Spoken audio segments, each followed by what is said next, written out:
Jadi tujuan ma'rifat itu adalah tahaluk bi ahlakillah, atau berakhlak seperti akhlaknya Allah. Allah itu ngasih kebaikan kepada kita, tidak menunggu kita jadi orang baik. Sekalipun kita melakukan kejahatan, Allah hanya mengajarkan dan menegur kita bahwa ketika kamu melakukan kejahatan, kata Allah, aku tidak terganggu loh dengan kejahatanmu. Tapi yang jelas kejahatanmu hanya merugikan dirimu sendiri. Begitu kata Allah. Kita ini kan suka terganggu dengan orang. Betul nggak? Ketika orang lain tidak melakukan sesuatu yang kita mau, sangat terganggu. Padahal kesalahan kita, kenapa kita mau orang lain melakukan itu? Ketika orang lain tidak melakukan itu, kan kita sakit hati dan terganggu. Padahal sumber utamanya adalah keinginan kita pada orang, bukan? Coba terima sama orang apa adanya, walaupun dia tidak melakukan yang kita mau. Kan gak ada tuntutan apa-apa. Tenang gak? Tenang, sakti itu kalian.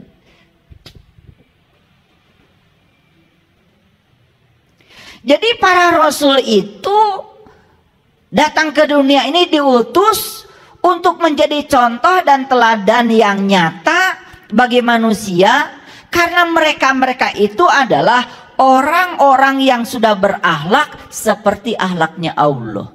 Maka Nabi Muhammad terkenal akhlaknya beliau itu Al-Quran. Al-Quran itu adalah firman Allah. Al-Quran itu kalamullah.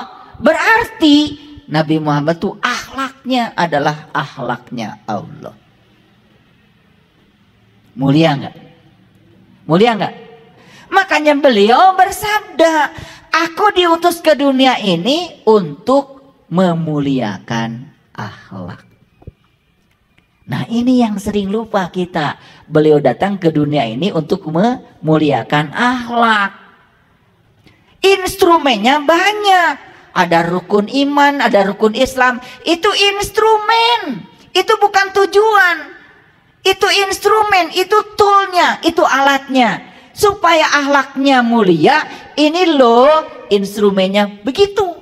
Nah kita berfokus pada instrumen. Dianggap instrumen itu jadi tujuan, lupa pada akhlak. Makanya banyak orang yang lupa akhlak sholat, lupa akhlak syahadat, lupa akhlak zakat, lupa akhlak saum, lupa akhlak haji. Dikiranya kalau sudah melakukan semua ritual itu selesai. Padahal itu baru tool, baru sarana. Puncaknya adalah akhlak. Nah, ini yang saya ingin jelaskan hari ini. Makanya judulnya Ma'rifat Akhlak. Jadi, kita ingin mengenal Allah, tujuan utamanya adalah supaya mekanisme perbuatan baik kita seperti Allah melakukan mekanisme perbuatan baik. Paham? Paham? Pernah nggak ada yang istimewa di ruangan ini? Ditipu orang, malah tambah baik sama orang yang menipu. Ada contohnya di sini? Ada?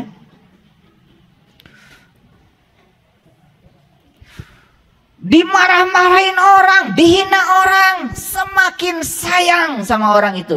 Ada contohnya di sini? Kita ini hanya pandai mendongeng. Oh dulu ada orang, kalau Nabi Muhammad keluar dari sholat subuh, dimaki-maki Nabi Muhammad itu. Difitnah luar biasa dengan kata-kata kotor. Tapi apa yang terjadi? Karena orang itu buta, sama Nabi disuapin. Disuapin. Disuapin. Dimaki, dihina, dihardik. Malah beliau menyuapinya dengan penuh cinta kasih. Dan suatu saat ketika Nabi Muhammad meninggal, kemudian para sahabat ingin melanjutkan perbuatan Rasulullah itu. Dan ternyata si orang buta ini mengatakan, ini bukan Muhammad yang saya kenal. Kenapa? Cara ngasih buburnya kasar katanya. Nah ini kan cerita. Jangan diceritakan lagi. Stop. Lakukan. Lakukan. Learning to be. Menjadi Muhammad. Jangan learning to know. Jangan terus menerus cerita Muhammad. Nabi Muhammad itu kalau Siti Aisyah sedang tidur, beliau punya kepentingan tidak pernah membangunkannya. Saking sayangnya tidak pernah mengganggu tidur istri yang dicintainya. Pinter dongeng kalian? Itu diulang-ulang. Kapan kalian mau begitu? Itu aja. Ya. Saya sering cerita. Saya sudah menikah. Saya menikah tahun 91. Mana istri saya udah datang? Karena kalau mau cerita istri harus ada. Nanti saya jadi gibah.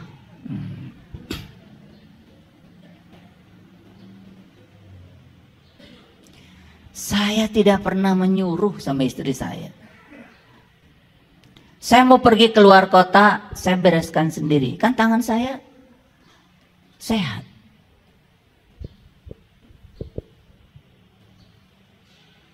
Daripada saya mau pergi ke kota melaksanakan tugas, apalagi tugas dari kampus, kan istri saya nggak tahu baju apa yang dibutuhkan di sana. Betul nggak? Acara apa yang ada di sana, daripada saya kemudian dibekali baju yang salah. Kan repot saya di sana harus beli baju lagi. Di sana saya mau seminar, baju saya jas. Ya saya yang tahu. Istri saya kan nggak tahu. Gimana kalau dibekelin celana training? Betul nggak? Suruh olahraga terus di sana malah. Tetapi kalau istri saya mau menolong saya, berarti dia sebetulnya ingin berbuat baik untuk dirinya sendiri.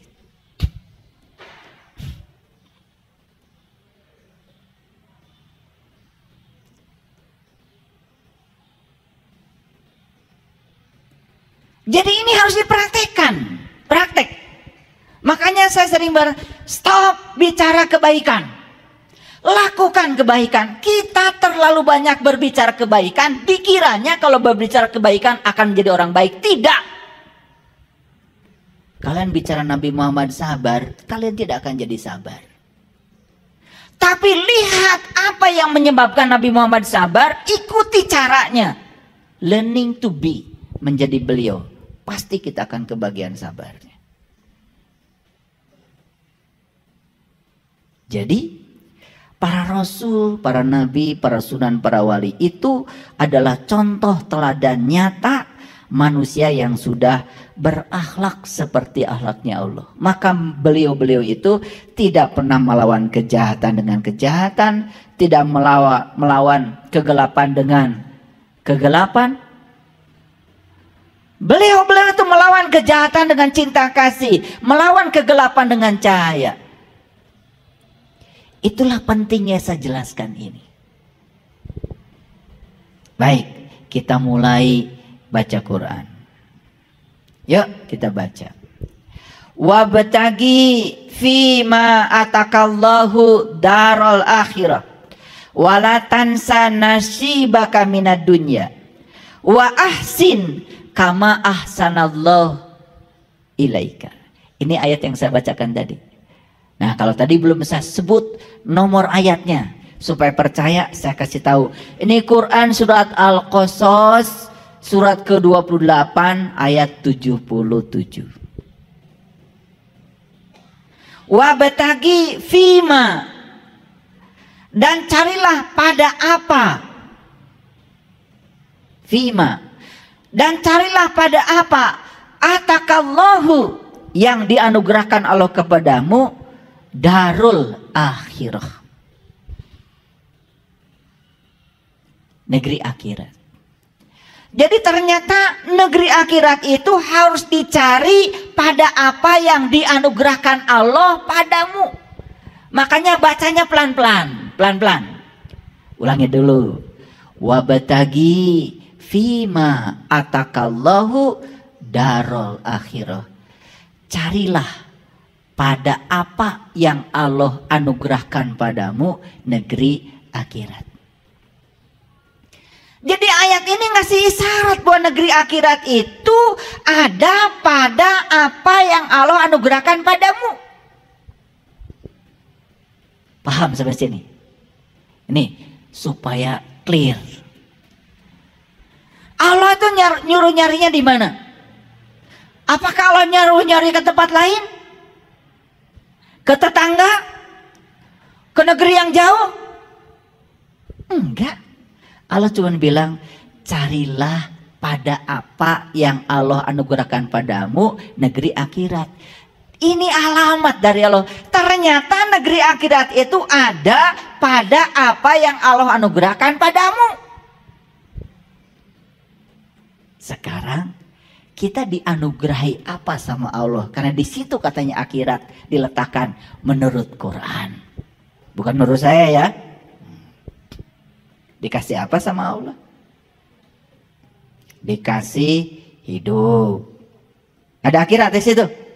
Ada. Pasti Allah nggak mungkin salah. Dikasih tubuh. Betul nggak? Betul? Dikasih pasangan hidup, dikasih anak-anak, dikasih cucu, dikasih tetangga, dikasih usaha, dikasih uang, dikasih masalah, dihadirkan orang yang senang sama kita, dihadirkan orang yang tidak senang pada kita. Di situ kata Allah akhirat itu adanya. Menurut Quran. Saya ulangi lagi. Wabtagi fima atakallahu darul akhirah. Carilah pada apa yang Allah anugerahkan padamu negeri akhirat. Kalau begitu, di penderitaan yang sedang kita lalui ada akhirat. Di kebahagiaan yang sedang kita jalani ada akhirat. Di tubuh yang sehat ini ada akhirat? Di tubuh yang sakit ada akhirat? Sekarang, yuk kita sadari apa yang Allah anugerahkan pada kita hari ini. Di situ akhirat adanya. Jadi kalau ingin mendapatkan akhirat sederhana. Terima semua apa yang Allah anugerahkan padamu. Tangkap pesan yang dibalik.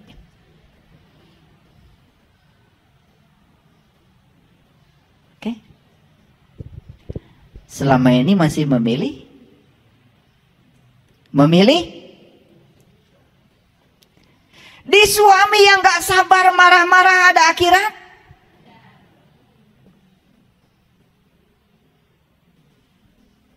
Tidak suka suami begitu? Berarti gak akan bisa pulang ke akhirat. Kalau belum bisa menerima dia apa adanya. Karena akhirat ada di situ. Jadi akhirat itu bahasa Arab artinya adalah titik akhir, terminal terakhir. Yuk, jawab pertanyaan saya. Kita berasal dari siapa?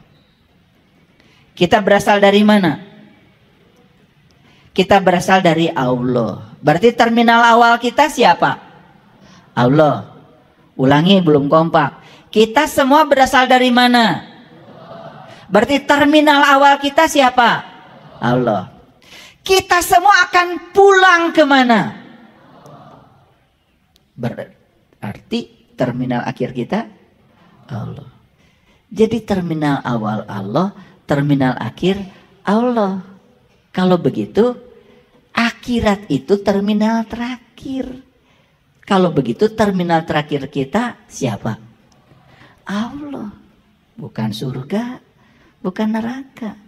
Kan innalillah wa inna ilaihi rajiun. Asal dari Allah, kembali ke Allah. Nah, menisarari bukti nguruskan surga. Kan kita asal dari Allah, kembalinya ke Allah. Berarti terminal terakhir kita Allah. Jadi sebetulnya secara hakikat, akhirat itu hakikatnya adalah Allah. Pertanyaan saya, adakah di semesta ini satu peristiwa pun terjadi tanpa kehadirannya? Gak ada. Jadi kalau semua peristiwa itu hadir di semesta tanpa, tidak mungkin tanpa kehadirannya. Kan tugas kita cuma satu. Jangan terjebak benar, salah, baik, buruk. Karena benar, salah, baik, buruk itu dari pikiran kita. Pikiran saat menilai tergantung seberapa luas pengetahuan kita, seberapa sadar kesadaran kita. Sehingga kata si A ini benar, kata si B ini salah. Benar salah itu relatif. Tetapi semua peristiwa yang sudah terjadi sebagai realitas itu adalah kebenaran. Jadi kalau kita sadar semua realitas adalah kebenaran, tugas kita cuma satu. Ya Allah, ajarkan kepadaku pesan apa yang hendak Engkau sampaikan lewat peristiwa ini. Baik yang disukai maupun yang tidak disukai. Kita akan bisa menangkap pesannya. Keren gak? Kalau gitu, ketemu gak akhirat di situ? Ketemu Allah gak di situ? Jadi, pertemuan dengan Allah itu dimensinya sangat luas. Allah yang tak terbatas bukanlah suatu titik. Jadi kalau ada orang mengatakan saya sudah sampai kepada Allah, itu kesombongan saja. Oleh karena itu siapapun orangnya, semua sedang OTW. Oh, tungguan we.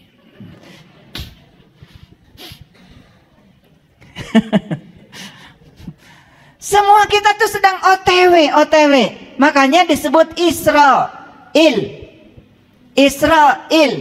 Orang yang sedang berjalan menuju Allah. Dan semua kita sedang berjalan menuju Allah. Emang menuju mana?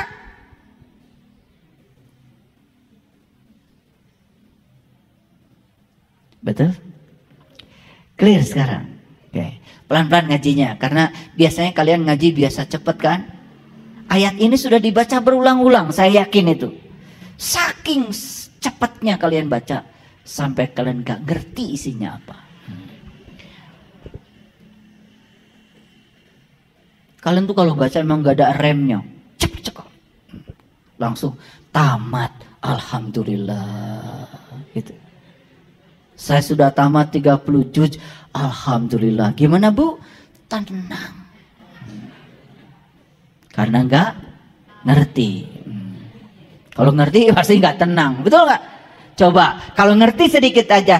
Carilah pada apa yang Allah anugerahkan padamu negeri akhirat.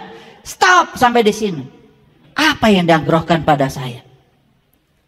Allah anugerahkan penglihatan, pendengaran, tubuh dengan segala kuasanya. Berarti akhirat ada di sana. Allah anugerahkan segala peristiwa, orang yang menyenangi, orang yang tidak menyenangi, berarti ada di sana. Coba dengan dibuka seperti kita membuka lapisan bawang, ketemu. Oh, ternyata di semua yang Allah anugerahkan padaku, di sini ternyata akhirat. Kalau saya ingin mendapatkan akhirat, berarti saya harus menerima semua yang Allah anugerahkan pada saya apa adanya. Clear, selesai. Cerdas?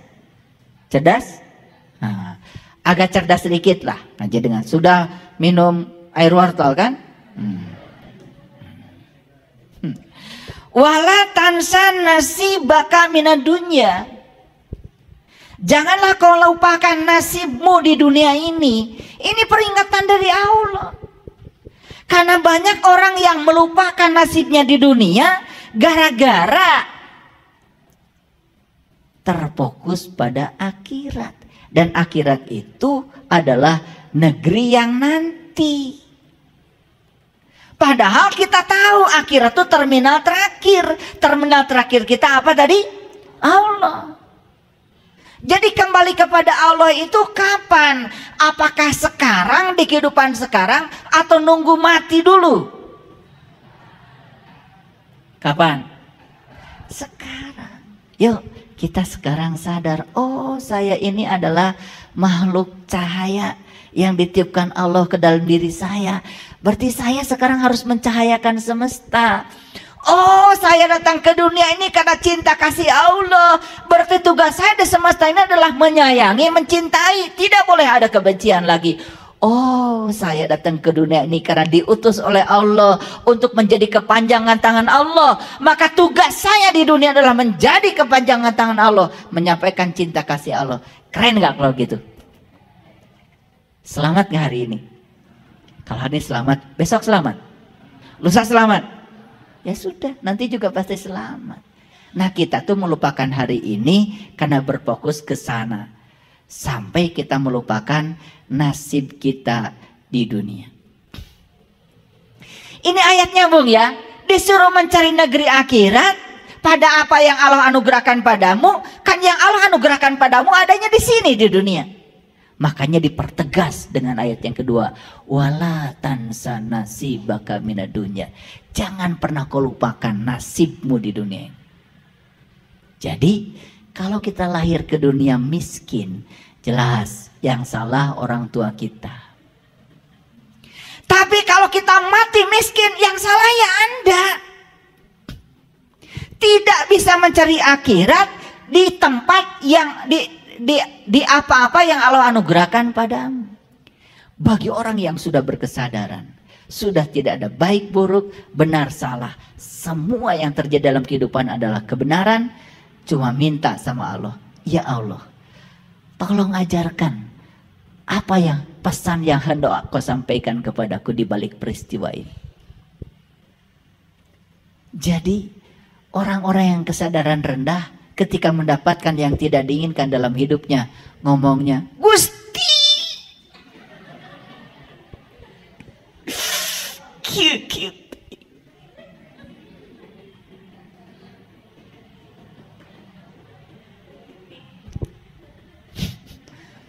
Kari tuai maraneh mah.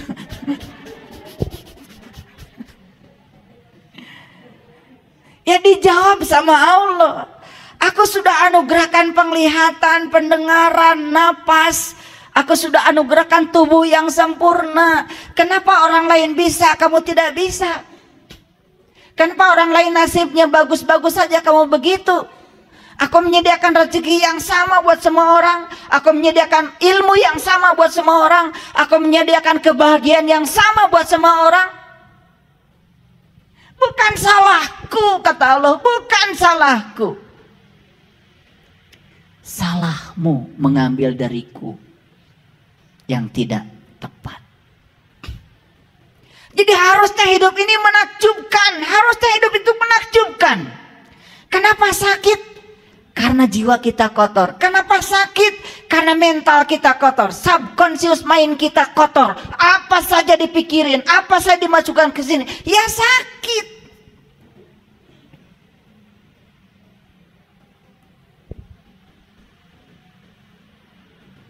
Ngerti ini saya ngomong dari tadi?